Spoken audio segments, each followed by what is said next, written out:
Era um cenário em que qualquer movimento chamava fogo. E naquele cenário, um avião acabava de cair. O piloto, abatido e ferido, estava vivo. Mas vivo ali, nem sempre tive salvo. A linha de frente na Itália não era uma linha reta.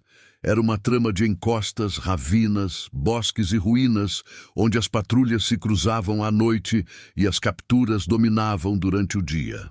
Para os alemães, para os italianos que ainda lutavam ao lado deles, e até para alguns aliados já calejados, recuperar um piloto derrotado naquele setor era o tipo de tarefa que se escreveu no papel como improvável. A fumaça que subia da carcaça do avião era um farol para o inimigo, e o frio que grudava na roupa era um inimigo tão paciente quanto qualquer sentinela. Ainda assim, antes que a noite caísse, homens com uniforme verde-oliva e distintivo de cobra fumando já estavam se movendo. Brasileiros. Fevereiro. Tropas que muitos fizeram subestimado, às vezes com piada, às vezes com descaso, e que estavam prestes a fazer uma coisa que deixaria italianos boquiabertos e alemães desconfiados, em silêncio. Para entender por que aquele resgate se tornaria quase uma lenda, é preciso voltar um pouco e enxergar o mosaico da guerra na Itália. A campanha ali não foi a vitrine perfeita de grandes avanços mecanizados. Era uma guerra de desgaste. Montanhas, rios, estradas estreitas e um inimigo experiente transformavam cada ferrovia em uma negociação com a morte. Desde 1943, os aliados empurravam o eixo para o norte, e cada linha defensiva alemã parecia nascer de novo um pouco futuro. Posições escavadas, campos minados, observadores em morros, artilharia calibrada para cada curva de estrada. Em 1944, quando o Brasil decidiu enviar uma força expedicionária para lutar ao lado dos aliados, a aposta era mais do que militar. Era política, simbólica e humana. A FEB desembarcou num teatro onde muitos soldados americanos, britânicos e até italianos já tinham meses, alguns anos, de combate. O brasileiro era o recém-chegado. Os americanos, principalmente, tinham uma relação ambígua com a FEB. Por um lado, eram aliados, parceiros de logística, de treinamento, de suprimentos. Por outro lado, desconfiávamos. Seriam aqueles homens capazes de aguentar o frio, a lama, a pressão? A imprensa já alimentara caricaturas, e o inimigo também. Do lado alemão, havia a crença de que tropas novatas quebrariam facilmente no primeiro inverno. Do lado de muitos italianos, especialmente civis presos no meio do fronte, havia uma mistura de esperança e ceticismo. Mais um exército passando, mais um uniforme estrangeiro. Só que o fronte tem uma regra. Ele cobra rápido, e ele não aceita mito por muito tempo. O episódio que dá nome a esta história começa com um abatimento, algo comum num céu disputado e perigoso. A aviação ali tinha papel crucial: reconhecimento, ataque a alvos táticos, apoio às tropas. Pequenos aviões e caças varriam estradas, pontes, baterias inimigas, e de vez em quando um deles era engolido pelo fogo antiaéreo, uma flak que parecia surgir do nada quando um piloto se aproximava baixo demais. Naquele dia, o piloto caiu perto o suficiente das posições avançadas para que alguém o visse, mas longe o bastante para transformar qualquer tentativa de resgate num teste de nervos. O tipo de teste em que o relógio pesa mais do que a confirmação, porque o inimigo também corre contra o relógio. Ele quer capturar o piloto, arrancar informações, usar o prisioneiro como troféu ou simplesmente negar ao outro lado a chance de recuperar um homem treinado e uma mente experiente. Do lado brasileiro, a notícia chega como chegam as notícias na linha de frente, fragmentada, urgente, transmitida por rádio, por mensageiro, por gritos entre posições. Alguém viu fumaça. Alguém ouviu uma falha no motor. Alguém acha que o piloto saltou. E logo surge a pergunta que separa o medo da decisão. Ele está vivo? Em segundos, isso deixa de ser um detalhe e vira uma obrigação moral.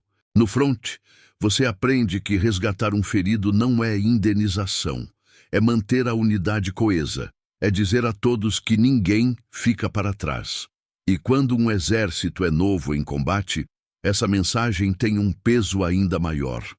Os brasileiros aprenderam rápido. Desde que pisaram na Itália, já foram enfrentados noites de patrulha em montanha, emboscadas, esportivas ajustadas, minas escondidas na lama e o inimigo invisível do inverno, pés molhados, dedos dormentes, sono roubados. Tinham aprendido também algo que os americanos reconheciam e admiravam em silêncio: a capacidade de improvisar sem perder disciplina. E eles tinham aprendido, sobretudo, que o inimigo respeita apenas aquilo que você provou. Quando a FEB começou a capturar posições, a condução patrulhas eficientes e a segurança de setores complicados, o que mudou. Mas ainda existia aquela exclusão de subestimação, principalmente vindo de quem ainda não tinha visto um brasileiro avanço sob fogo. Na área onde o piloto caiu, as posições eram um emaranhado de colinas e vales estreitos. Havia casas de pedra, muros baixos, pequenos bosques e áreas abertas que funcionavam como corredores de morte. O fogo inimigo vinha de pontos altos. Capturas em ninhos, capturas em janelas, observadores guiando mortos. Não era o tipo de terreno onde se corria de peito aberto. Era terreno de rastejar, de medir cada passo, de esperar o vento certo para ouvir um barulho. E os brasileiros sabiam disso. A equipe de resgate que se formou não era um grupo aleatório. Era composto por homens acostumados a patrulhas, por um sargento que conhecia aquele relevo, por um ou dois que tinham facilidade com rádio, por um enfermeiro que já tinha visto sangue demais e ainda assim não hesitou. O resgate começa com uma coisa simples e rara na guerra: silêncio. Antes de qualquer disparo, há decisão. E antes de qualquer movimento, há observação. Os brasileiros, posicionados atrás de uma dobra do terreno, tentam identificar onde vem o fogo. Eles olham para a fumaça do impacto. Tentei achar o ponto em que o piloto poderia ter caído ou sido arrastado. O problema é que o inimigo sabe que alguém virá. E o inimigo também observa. Em muitos setores, os alemães deixaram a área quente de propósito, esperando que o resgate visse e oferecesse alvos. Era uma armadilha velha. A diferença é que naquela tarde, uma armadilha seria visitada por homens que já haviam aprendido a desconfiar de tudo. O primeiro avanço é feito por dois, com o resto cobrindo. Eles não estão corretos.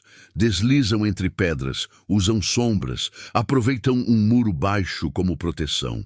De repente, um estalo mais forte, o som de uma rajada curta. Terra explode perto, grita um aviso. Ó, coração dispara, mas eles continuam. E o que torna tão impressionante não é uma bravura cega, e sim uma insistência controlada. Parar, respirar, analisar, avançar.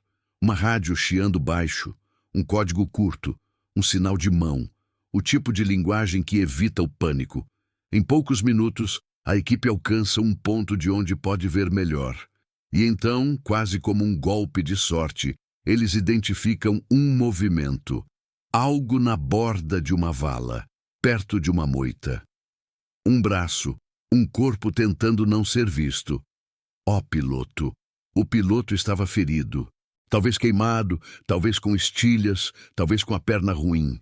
Mas estava vivo, e vivo o bastante para entender que o próximo som que importava não era o motor do avião que o derrubou, mas os passos de quem vinha.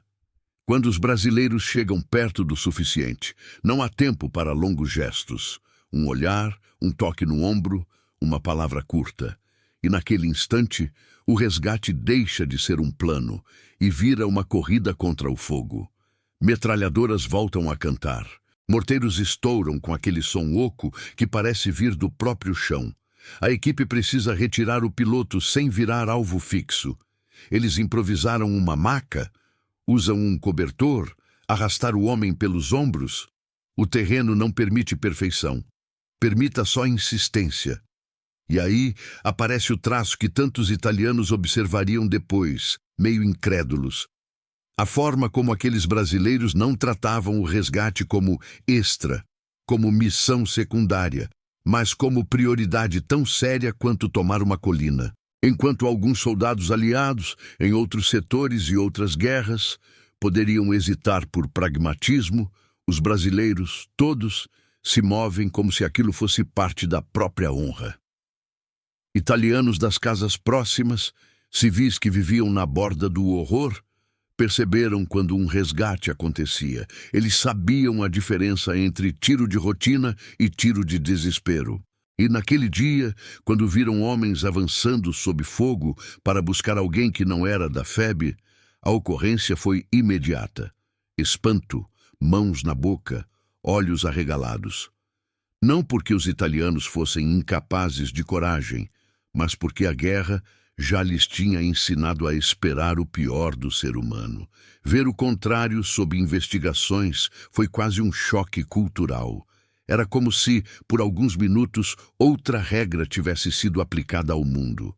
O caminho de volta é pior do que o caminho de ida. Na verdade, você escolhe a rota.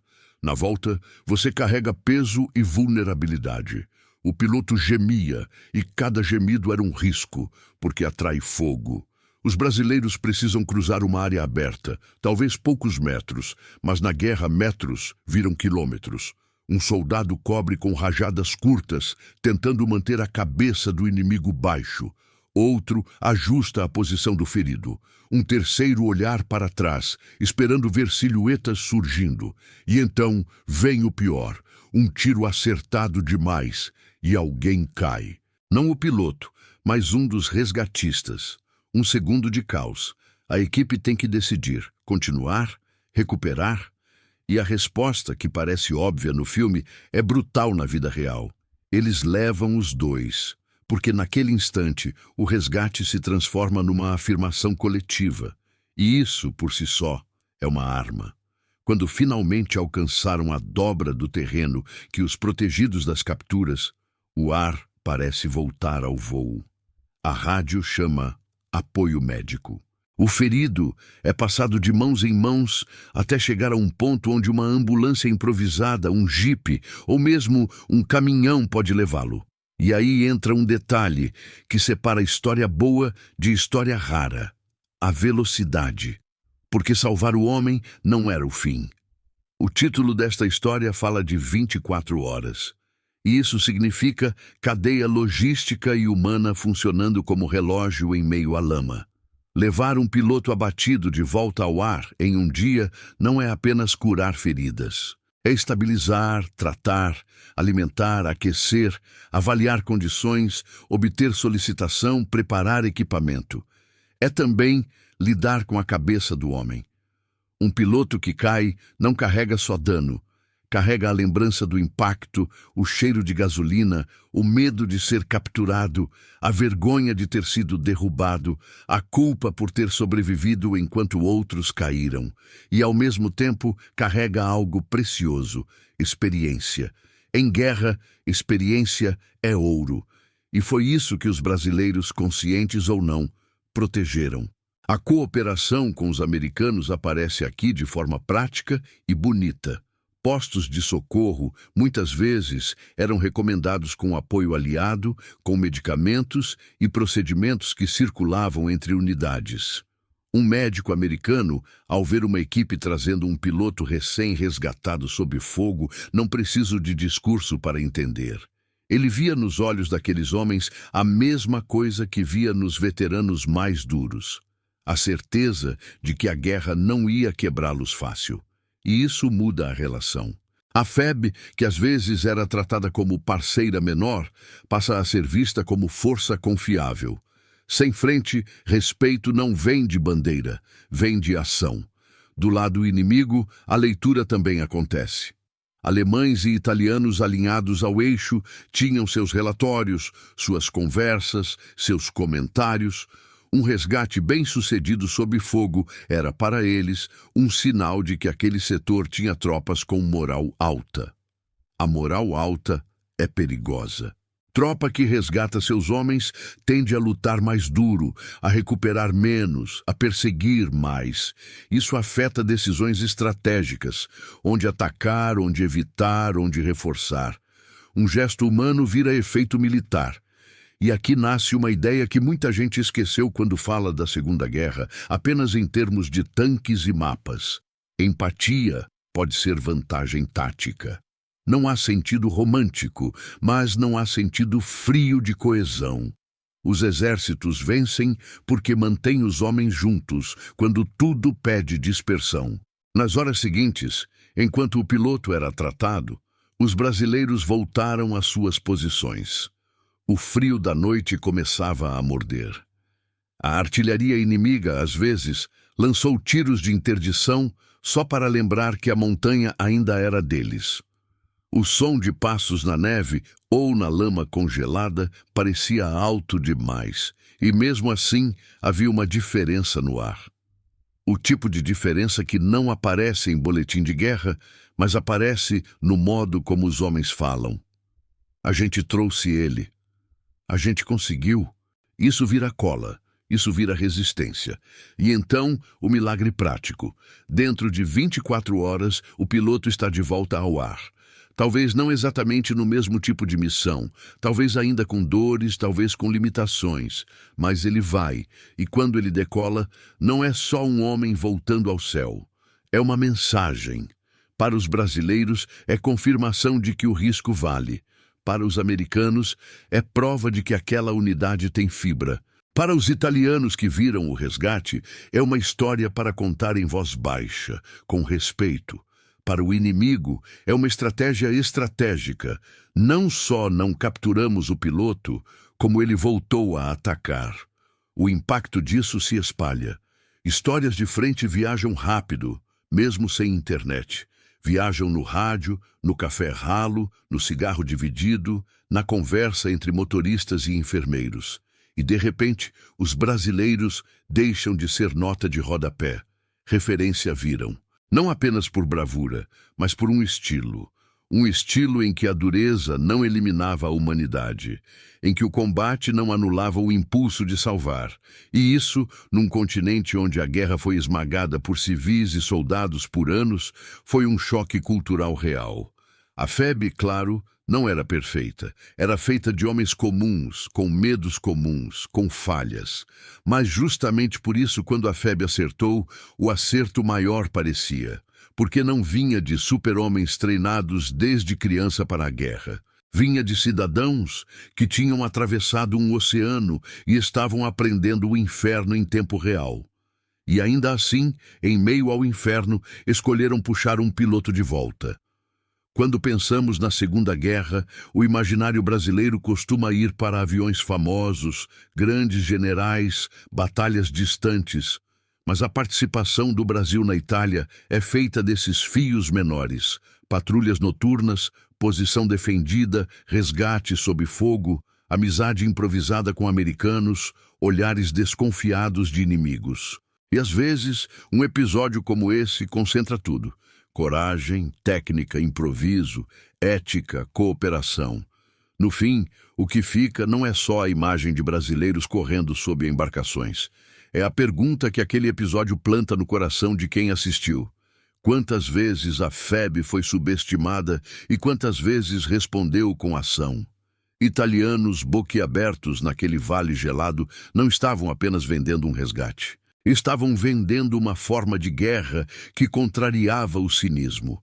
A ideia de que ainda havia regra, ainda havia honra, ainda havia humanidade, mesmo quando o mundo parecia ter esquecido essas palavras. E é por isso que, décadas depois, esse tipo de história ainda tem força. Porque ela não fala apenas de vencer o inimigo. Fala de não ser vencido por dentro.